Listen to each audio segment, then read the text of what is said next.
नमस्कार, प्रबोधनविषय न्यूजमध्ये आपले स्वागत।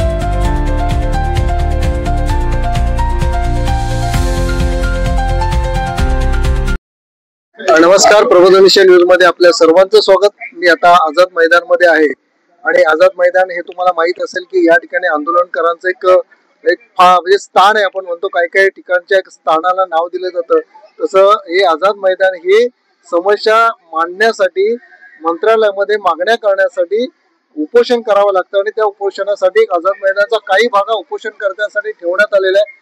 या ठिकाणी नांदेड जिल्ह्यातल्या विविध समस्या आहेत, त्या समस्या सोडवण्यासाठी माहिती अधिकार कार्यकर्ता महासंघाचे नांदेड जिल्ह्याचे सह संपर्क प्रमुख संध्याकाळी 6 पर्यंत बसतात।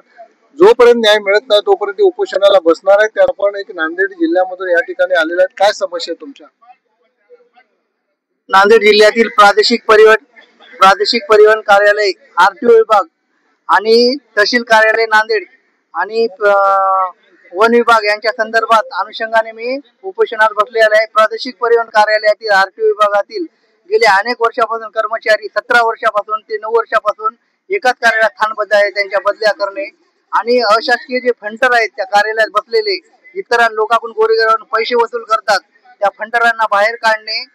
आणि नंबर 3 ची मागणी आहे, सेवा वर्ग 1 वर्षासाठी बदली झाल्यानंतर 16 वर्षे ड्युटी करतात त्या ठिकाणावर। बदली झाल्यानंतर सेवा वर्ग झाला, सेवा वर्गाच्या नंतर हिंगोली येथे दिल्यानंतर सेवा वर्ग 14/10/2025 ला संपल्यानंतर मी परत त्या ठिकाणावर आहे। तो म्हणतोय की ते म्हणतात की आरटीओ म्हणतात की आमचा सेवा वर्ग संपल्यानंतर परत त्याला सेवा वर्ग, आता शासन परिपत्र कुठेही नाही परत सेवा वर्ग करण्यासाठी।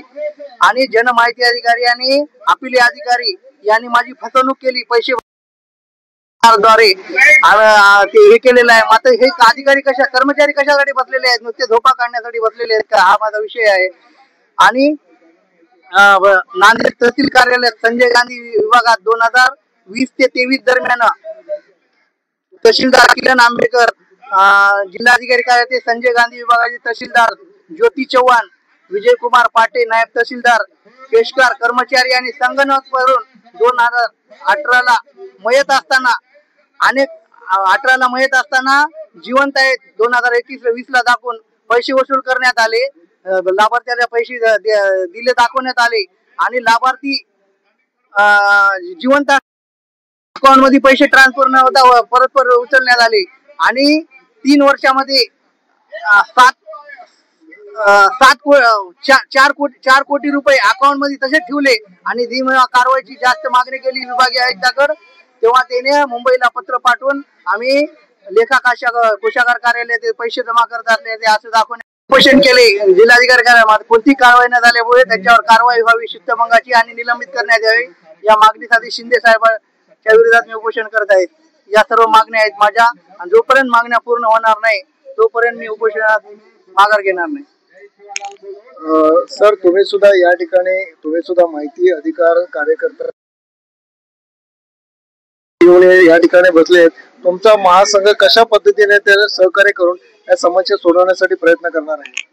मी देवराम सूर्यवंशी, सहप्रचार प्रमुख, ऐरोली, माहिती अधिकार कार्यकर्ता महासंघ, नवी मुंबई। आज आम्हाला जे काही शासनामध्ये ज्या अनेक प्रकारच्या विविध बदल्या संदर्भात जे असे काही भ्रष्टाचार संदर्भात मला जो सहप्रचार प्रमुख म्हणून माननीय सुभाष बसेकर साहेबांनी त्या प्रेरणेने मला जे काही अधिकार दिलेले आहेत, त्या अधिकार हे गोरगरिबांच्या कल्याणासाठी आणि या ठिकाणी माझ्या बांधवाबरोबर मी आलेलो आहे। मला बदली संदर्भात सांगायचं असं की शासनाने काय केलंय, एक पारदर्शकता, भ्रष्टाचार आणि गोरगरिबांचे काम वेळेवर व्हावे यासाठीच्या एक बदली संदर्भात त्यांनी जे नियम तयार केलेले आहेत 3 वर्षाचा, तर हा नियम फक्त कागदावर दिसत आहे असे यावरून दिसून येते. कारण की आज वर्ग 2 चे बदल्या हे मोठमोठे संबंधित विभागातील मुख्यमंत्री संबंधित विभागातील मंत्री करतात आणि क्लास सी चे जे काय असतात ते मुख्य कार्यालय प्रमुख करतात.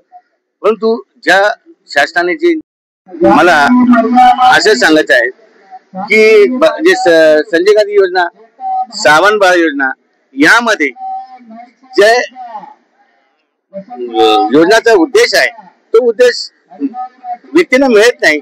ज्या व्यक्ती आहेत ते त्यांना मिळतात, म्हणजे हा फार आश्चर्याची गोष्ट आहे. तर या बाबतीत शासनाने आपल्या योग्य ते यंत्रणेमार्फत याबाबत चौकशी करून संबंधित कसोदार विरुद्ध कारवाई केली पाहिजे. त्याचप्रमाणे परिवहन अशा काही विभागामध्ये जे अधिकारी जे कर्मचारी नसतात शासनाचे, ते सहनिबंधक कार्यालय असो, तुमचं उपप्रादेशिक कार्यालय असो, तहसील कार्यालय असो, या ठिकाणी विदाउट म्हणजे विना ओळखपत्राचे लोक तिथे काम करतात. त्यामुळे नागरिकांना माहीत पडत नाही की हा शासकीय नोकर आहे, असे लोक तिथे तैनात करतात. आणि त्यामुळे आमच्या पक्षाच्या वतीने एक जाहीर एक तीव्र निषेध व्यक्त करतो आणि आमच्या बंधू शासन स्तरावर योग्य विचार करून त्या मागण्या मान्य करण्यात याव्यात ही नम्र विनंती. जय हिंद, जय महाराष्ट्र. प्रत्येक तालुक्यात, प्रत्येक गावात सुद्धा ही समस्या आहे. आणि भ्रष्टाचाराचं एक म्हणतो ना की भ्रष्टाचार सगळीकडे तो भोकाळलेला आहे, न्याय मिळत नाही. आणि असे जे खरोखरच जनतेच्या भावनेला हात घालणारे असे जे समाजसेवक आहेत, कार्यकर्ते आहेत, हे उपोषणाला बसतात. त्यांचं कुटुंब, त्यांचा व्यवसाय, त्यांच्या नोकऱ्या हे सगळं बाजूला सारून या ठिकाणी बसतात. शासन अद्यापपर्यंत त्यांच्याकडे लक्ष देत नाही. हे लक्ष द्यावं, न्याय त्यांना मिळावा हीच त्यांची भावना आहे. प्रबोधन दिशामधून दत्तात्रय सूर्यवंशी.